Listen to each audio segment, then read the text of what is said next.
Would you say that pure beauty exists?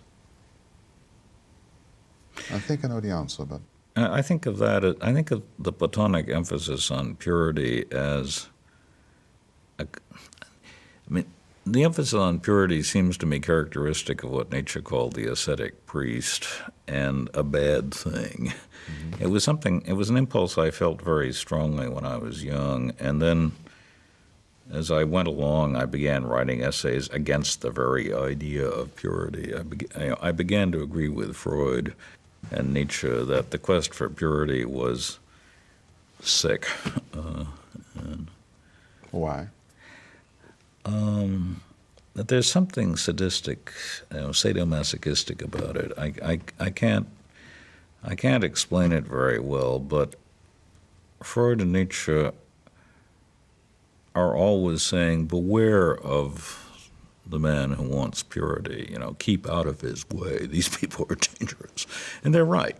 And it's, there's a kind of ruthlessness that comes from this desire that I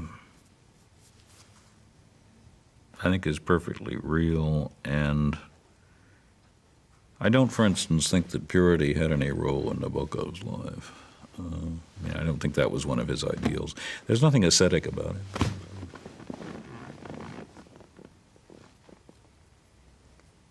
So pure beauty? It's, pure anything seems to me, just a threat leading to sentimentalism? Well,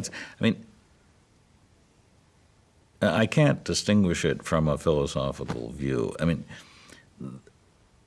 The philosophical view which I've come to adopt and which I think of as ingredient in pragmatism is everything is what it is by virtue of its relations to everything else. There isn't, you can't and shouldn't try to capture X in its purity because there isn't anything to X except those relationships.